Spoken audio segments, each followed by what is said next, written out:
Достар, баршаңызға сәлем. Бүгін сіздермен бірге осындай өте дәмді пирожки жасаймыз.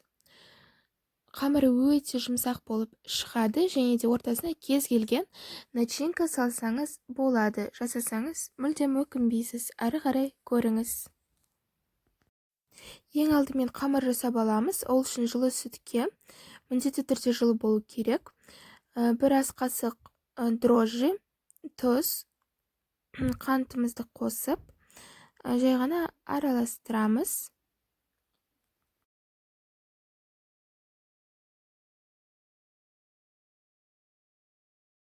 Енді ертілген сары май қосамыз, бірақ ыстық емес, міндетті түрде жылы температурада болу керек.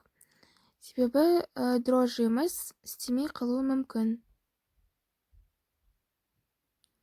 Жай ғана өйстіп араластырамыз.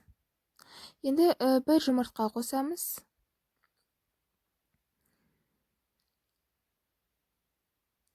Араластырдық. Енді одан кейін бірте-бірте ұнымызды қосамыз.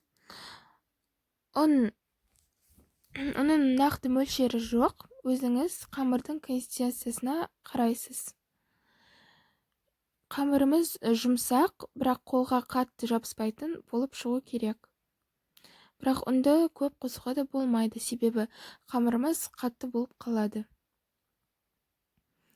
Міне, өйстіп бірте-бірте қосамыз.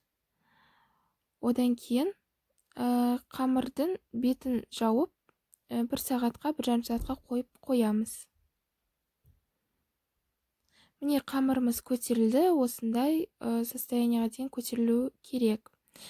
Менде начинка жай картоп пюресі. Сіз капуста салсаңыз болады. Міне, енді осы қамырдан өйстіп бөліп дайындаймыз, және де жай ғана пирожки формировать етеміз. Ортасына өйстіп молна начинкасын саламыз, және екі жағынан қайырып, ортасын біріктіреміз. Одан кейін пирожкимізді 180 градуста бетіне жұмыртқа жағып, 25 минут пісіреміз. Пирожкиларымыз осындай жылтыр болып піседі. Піскеннен кейін сары май